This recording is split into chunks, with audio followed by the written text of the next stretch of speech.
Siya ang nag-iisang Panginoon ng Grassland na may kakayahang tumapat kay Genghis Khan at isa sa pinakabrutal na mananakop sa kasaysayan ng Europa. Minsan itong pinamunuan ng 100,000 Hunnik na hukbo sa Europa at tinalo ang halos 100 bansa, kabilang ang Eastern Roman Empire at Hungary. Ang kanyang hukbo ay kilala bilang walang awa at walang iniiwang buhay kahit saan ito magpunta. Siya ay kilala bilang Scourge of God ng mga Europeo na isang nakakatakot na bangungot at siya ay si Attila. At sa unang bahagi ng ika-4 na siglo isang pangkat ng mga Hunnik na nagmula sa gitnang Asya ay unti-unting lumipat sa kanlurang Asya at silangan ng Europa. At sa kanilang mabangis na kakayahan sa pakikipaglaban nagdulot sila ng malaking epekto sa mga lokal na tribo at walang humpay na pinalawak ng mga Han ang kanilang teritoryo. At ang kanilang kabangisan sa pakikipaglaban ay ginawa silang walang kapares laban sa mga tribo ng Aleman at nagawa rin nilang marating ang hangganan ng imperyo ng Roma. At pagkatapos ng isang dekada ng pag-unlad ang mga Hunnik ay lumitaw bilang mga bagong pinuno ng Grassland at sa ganitong paraan isinilang si Attila. Gayunpaman ang kanyang pagkabata ay napakalungkot at noong 6 na taong gulang ito ang kanyang ama ay biglang inatake ng kaaway na tribo at brutal na pinaslang sa lugar. Ang batang Attila ay walang pagpipilian kundi ang magsimula sa isang paglalakbay ng pagtakas at gumala sa Grassland.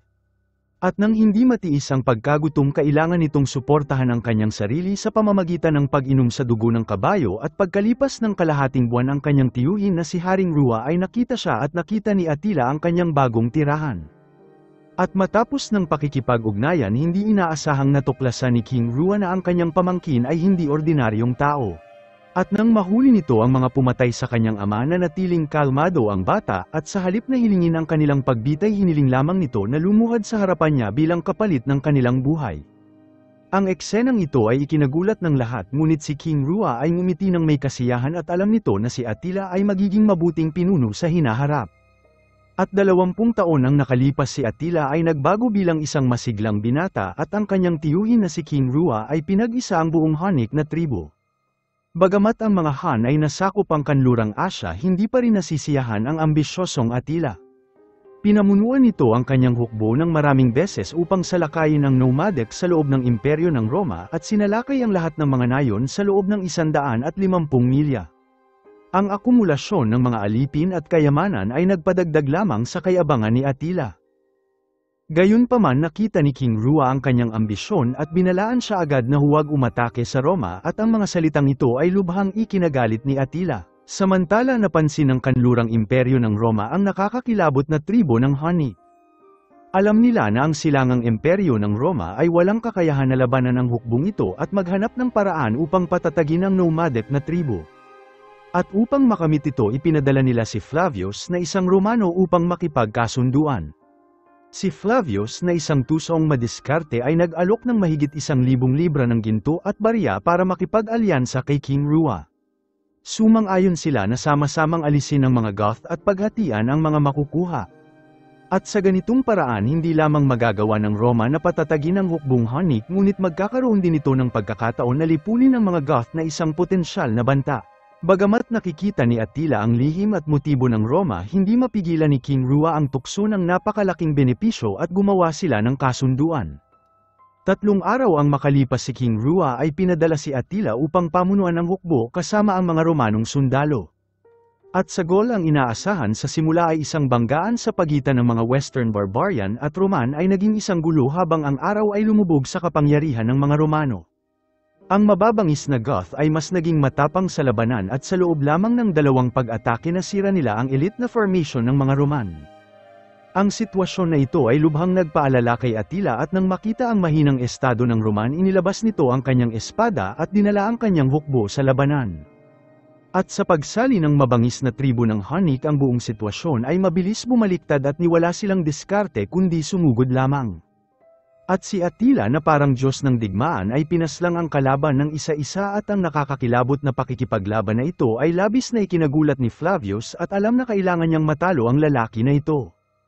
At sa katunayan pagkatapos ng isang pag-atake ang mga Goth ay halos nalipol at mabilis na inimbitahan ni Flavius si Attila at niyaya ito na magtungo sa Roma upang masaksihan ang tunay na mundo. Ang pahayag na ito ay tumatak sa puso ni Attila dahil matagal na itong puno ng ambisyon na makita ang sinaunang imperyo na ito. At makalipas ang kalahating buwan dumating si Attila sa Roma kasama si Flavius at labis itong humanga sa seremonya ng pagtanggap na inihanda ng mga Roman. Mula sa nagtataasang mga gusali at hindi mabilang na magagandang babae na hindi pa nito nakita sa kanyang lugar. Personal na tinanggap ng emperador si Attila at lubos na alam ang kahalagahan ng alyansa sa kanilang tribo. At sa sumunod na buwan si Attila ay ganap na nalubog sa kasiyahan ng imperyo at kahit pa ang Romanong prinsesa na si Lydia ay inihayag ang pagmamahal para sa kanya. At sa mga sandaling ito tila nawala ni Attila ang kanyang barbarong ambisyon gayunpaman paglipas ng isang taon ang hari ng Hunnic na si King Rua ay hindi inaasahang pumanaw. At nang marinig ang balita kinakailangan ni Attila bumalik sa tribo at bago umalis tiniyak nito kay Flavius na hindi nito sasalakayin ng Roma sa hinaharap. At sa kanyang pagbalik sa tribo nakipag-ugnayan si Attila sa isang tunggalian sa trono sa kanyang kapatid sa ama na si Bleda dahil hindi maaaring pag-isahin ng magkabilang panig ang kanilang mga puwersa. Ang pinakahuling desisyon ay kailangan gawin sa isang duelo upang matukoy kung sino ang bagong hari. At sa tuntunin ng personal na kakayahan sa labanan si Bleda ay walang laban kay Attila at pagkatapos ng 3 round tinapos ni Attila ang buhay ni Bleda sa isang iglap at si Attila ang opisyal na naging hari ng Han at nagsimula ang kanyang maluwalhating paghahari. At sa simula ng AD 436 na sinimula ni Attila ang kanyang landas ng walang humpay na pagpapalawak. Una nitong inabot ang 1 taon upang sakupin ang lahat ng nomadic na barbarya ng kanluran Asya at silangan ng Europa at pagkatapos ay nagpatuloy hanggang sa Danube sa silangan kung saan ang mga dependency ng Roman at maliliit na estado ay kailangan yumuko sa kanilang tribo. Ang lahat ng royal na pamilya ay kailangan yumuko at tanggapin ang pagdating ni Attila at ang kanilang mga kayamanan ay dapat nilang ibigay. At kung sino man ang magtatangkang lumaban ng galit na Attila ay tatapusin sila ng walang pag-aalinlangan. Sa pamamagitan ng malupit at walang awa na pandarambong ay kumalat ang reputasyon ni Attila sa buong Europa.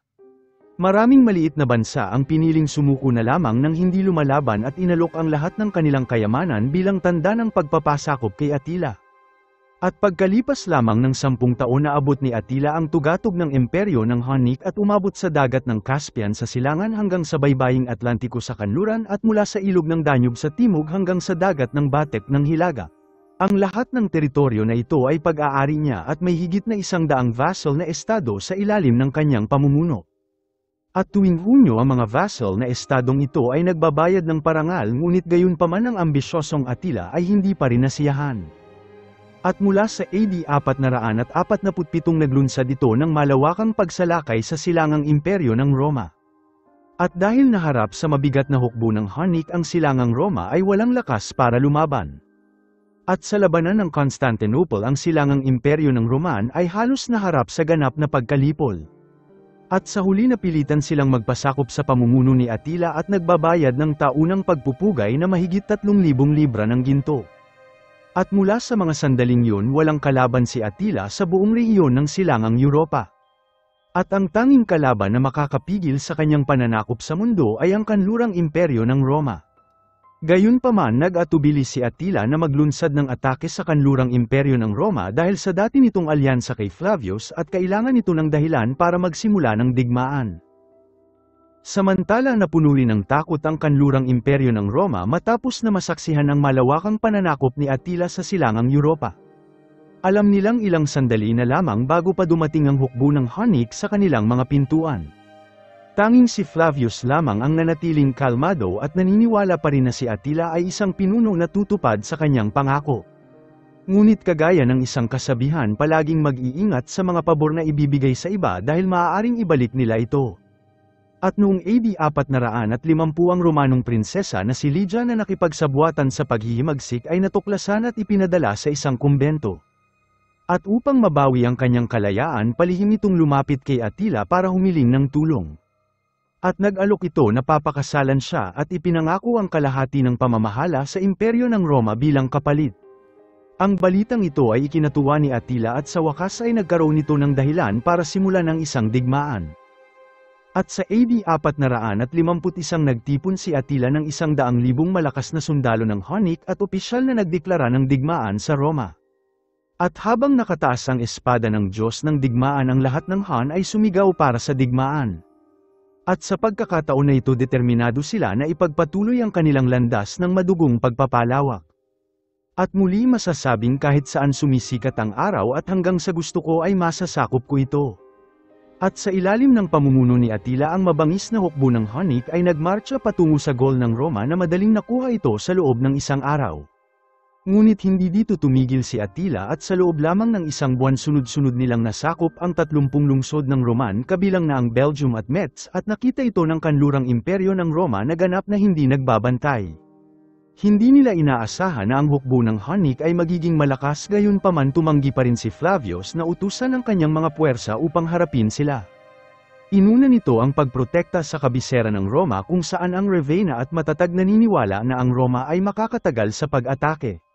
Ngunit hindi nito alam na habang malakas ang kanilang pader at mabigat ang kanilang mga depensa si Attila ay hindi na ordinaryong kalaban. At matapos na mabigo sa ilang pagtatangka na salakayin ang lungsod tumigil ito sa direktang pag-atake at gumamit ng pangmatagalang pambobomba gamit ang mga tirador. At kahit gaano katibay ang kanilang mga pader hindi nila nakayanan ang walang humpay na pagbagsak ng mga bato.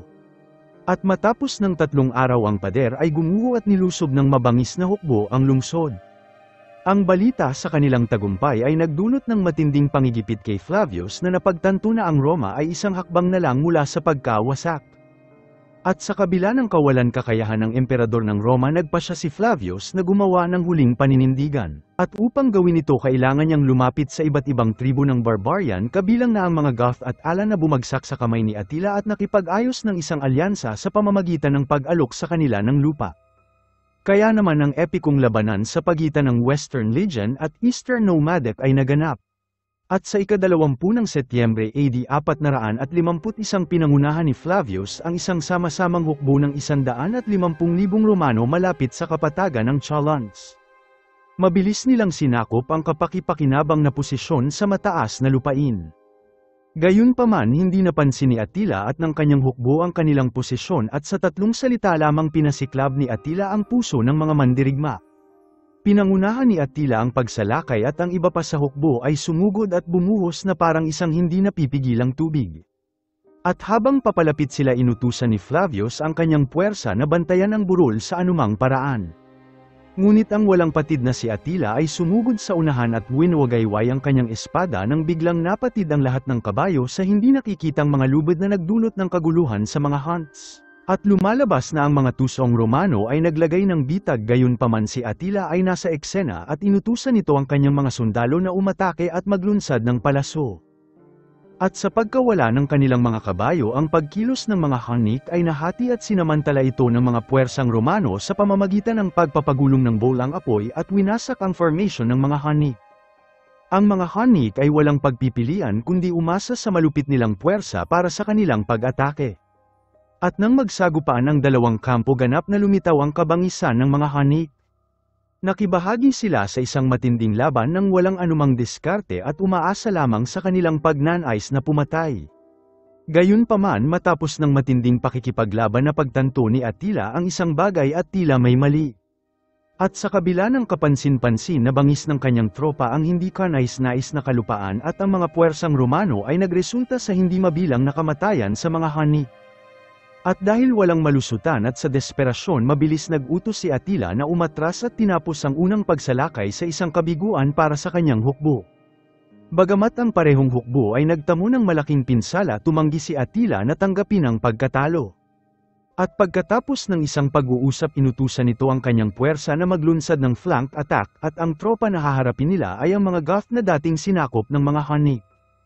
At sa oras na magsimula ang laban ng mga Goth ay nabigla at nang makita ang gilid na malapit ng masira walang pagpipilian si Flavius kundi utusan ang mga reserbang tropa na palakasin ang posisyon. Gayunpaman naglaro ito sa nagkukunwaring pag-atake ni Attila habang pinamunuan nito ang kanyang totoong puwersa sa isa pang pag-atake. At sa mga sandaling yun ang hukbo ng Roman ay walang kapangyarihan na lumaban at binasag ng mabangis na hukbo ng Hunnic ang depensa gamit ang kanilang malalakas na espada. Halos nakontrol na ng puwersa ni Attila ang buong digmaan at abot kamay na nila ang tagumpay ngunit sa mga sandaling yun ang hari ng Goth ay biglang tinamaan ng isang palaso na ikinamatay nito. Ang kanyang kamatayan ay ganap nagpagalit sa hindi organisadong hukbo ng Goth at ang mga barbarong ito ay mabilis sumigaw sa paghihiganti at mabilis tumakbo patungo sa kabilang labanan. Ang biglang pagbabago na ito ay labis nagpagulo kay Attila ngunit para kay Flavius nagdulot ito ng isang kislap ng pag-asa. Mabilis nitong inutusan ang natitirang kabalyero ng Roman na sumali sa laban na inipit si Attila sa isang mabangis na labanan. Bagamat hindi maintindihan ni Attila ang biglang pagbabago nakipaglaban ito ng husto laban sa mga galit na Goth. Ngunit marahil ay wala ang tadhana sa panig ni Attila at ang kanyang espada na siyang espada ng Diyos ng digmaan ay biglang nabasag na ikinamangha ni Attila ng lubusan. At dahil naguluhan at ayaw tanggapin ng kahihinatnan si Attila ay nakatayo at nabigla sa gitna ng digmaan. Ang hukbo ng Hunnic ay nagmadali na nagbigay ng takip para sa magulong pag-atras ni Attila at minarkahan ang pagtatapos ng pinakamalaking labanan na ito sa kasaysayan ng Europa. At mula noon hindi na sinalakay ni Attila ang Roman Gaul ngunit ibinaling ang kanyang tingin sa Italia. Ang kanyang tatlong magkasunod na kampanya ay lumusat sa rehiyon ng may malaking puwersa kahit pa malapit na nilang mahuli ang emperador ng Roma. At nabalitaan na kung hindi sa interbensyon ng Pope ang buong rehiyon ng Roma ay masasalanta ng hukbo ng Hunnic. Gayunpaman sa ilalim ng lakas ni Attila ang iba't ibang bansa sa Europe ay nakipaglaban para mabuhay. Tinawag nila ang hukbo ni Attila bilang Scourge of God ngunit tila bawat pinuno ng mga barbarian ay nakakatagpo ang kanilang katapusan at si Attila ay hindi eksepsyon sa sumpang ito. At sa taon ng 453 AD ang hindi nag-agapi na Attila ay nagpakasal sa isang Aleman na babae at halos lahat ng estado ay dumating upang ipagdiwang ito at lumikha ng masyang kapaligiran sa hukbo ng Hunnic. Gayunpaman hindi nila inaasahan na si Attila ay biglang mamamatay sa gabing yun at sa ilalim ng mahiwagang pangyayari na ito na hanggang ngayon ay nananatili pa rin na hindi alam.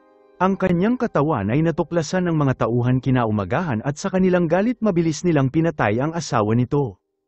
3 araw ang lumipas isang engranding libing ang ginanap para kay Attila sa loob ng hukbo ng Hunnic.